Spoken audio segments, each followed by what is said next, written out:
Thank you for watching. I'm Jumai Hakwani. My guest today, Miguel Garcia, is House District 14 representative. You've been there since '97, correct? And then that was the first year you got in there. Well, we're talking about your district and about the unincorporated areas there. How does that? How do you think what's the future look like as far as not just your area but the South Valley? I know there was some talks about carving it up, and I know those talks are always surface and then they resurface and then they get shut down. What are your thoughts as far as the South Valley itself? Because you're part of it, right?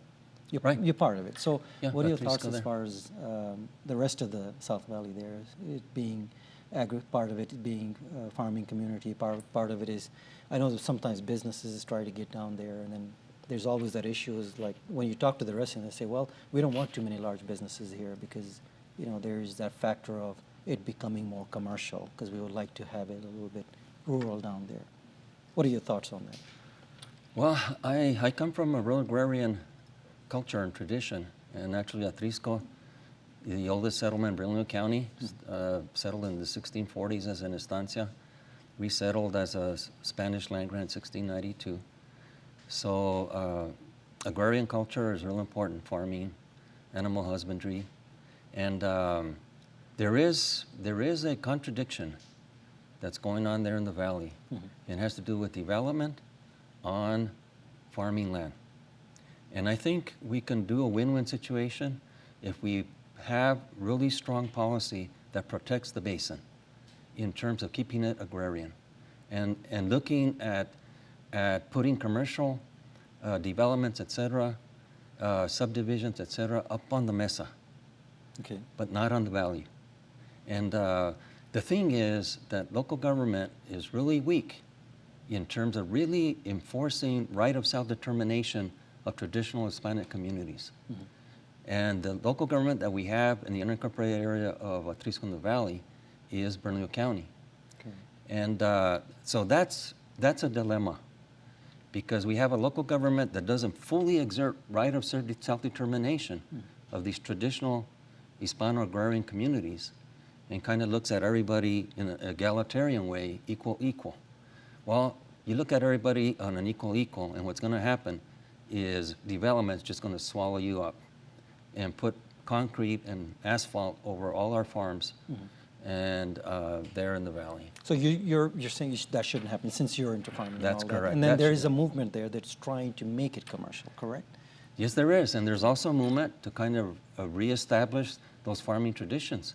We've got a Sequia association that was organized in the mid-2000s, real strong in terms of protecting water rights, in terms of looking at development up on the mesa, not on the basin, you know, and they've been a real fighting force, real vocal voice for our community, the old communities there in the South Valley, which is Atrisco, Pajarito, Los Padillas. Correct. You're in the Land Grant Committee, correct? Yeah, I chair the Legislative Land Grant Interim Committee. And talk a little bit about how, for those who are watching, give them an idea about the land grant and how, what the aspects of that is. That way they have an idea and what, as far as what the issues are there and stuff. The main organization for establishing the colony of New Mexico, Nuevo Mexico, back in the 1700s, 1800s, was the Spanish land grant. These were acreages of land, anywhere from, 15 to 450,000 acres, that were given to the native Hispano population. Many of them full-blooded Indians, but Hispanic in terms of culture and Hispanic in terms of language. And this is how the New Mexico was basically originally settled by this type of land-based organization known as. What are the current issues regarding that? What are the current issues? What are they saying to you? What do you hear as far as the general public and where the issues are as far as the land grant? The general issue with the land grant is land claims. Okay. Regarding lands that belong to these land grants historically that were unlawfully taken by private owners and by the federal government. And the purpose of the committee is to bring attention to that, or to... That's correct. Okay. The purpose of the committee is to draw attention on correcting those wrongs that happened in past years with our Spanish and Mexican land grants. I see. And so this is basically what the land grant thing was. I think I wanted to bring that up because you're on that committee there and stuff. Anything else that sticks out to you as far as your district? And we'll move on to another subject there, another topic there. But anything else specifically that you want to talk about that's related to your district that you want to address as far as the constituents go? You know, we're coming off of a victory regarding our lawsuit that myself, Senator Ortiz y Pino, and Deacon Santos Abeyta placed against Bernalillo County. Bernalillo County, the community and legislators pulled together a pool of $7.8 million to build our first time ever full-fledged senior center there in the Atrisco community. It's called the South Valley Multipurpose Senior Center. There was $1 million left over after the build-out. We're very proud of that center. When was that built? We cut the ribbon in 2010. 2010, so this is a few years back. Yeah. And we had $1 million left over.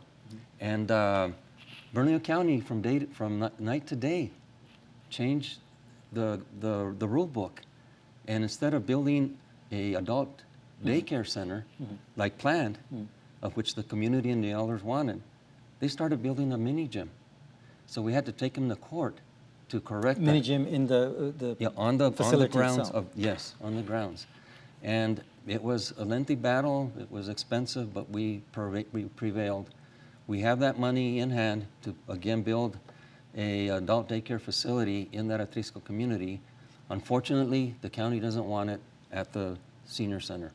But at least we were able to win back the Why money. do they want to build a gym there? I'm just curious. I You mean, know, brother, does that make- we're still scratching our heads on that one, It doesn't because make any that sense. area is so oversaturated with mini gyms that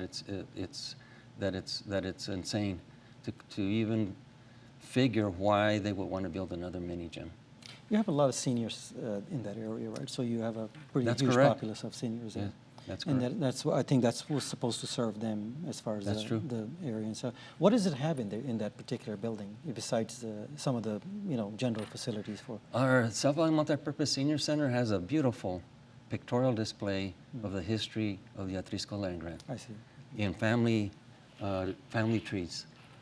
And Kind of gives you a generational view of what the exactly, families look and like it grounds you right away. As you go into the center, you're confronted with this beautiful pictorial display of the community that you're in that kind of lays out the families, the family trees, it lays out the cultural traditions, the customs, etc. We've got a meal site there, so seniors have a meal every day there. We've got the state-of-the-art quilt making workshop.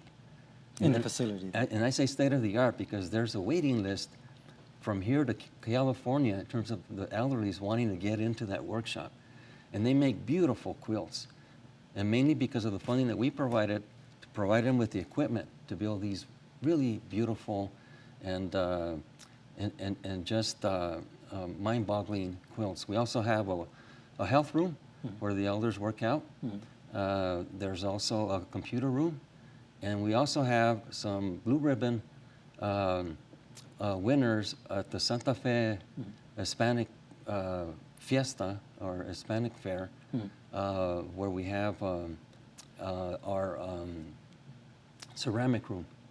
And we've got some elders making some beautiful ceramics in that workshop that they've gotten blue ribbon recognition there at the Santa Fe Hispanic Fair, or whatever it's called. I forget what it's called. I think Spanish Market, right? Spanish Market, yeah, Correct, that's yeah. the one, yeah. I got to take a break. When we come back, you hear the music, you got to take a break. So when we come back, there's a few things I want to talk to you about. Maybe we'll get into immigration. If not, then we'll just talk about the general pulse of the state, because you've been a legislator for a long time. And people like to know what you think for all these things, okay? So let me take a break. We'll take a short break. We'll be right back.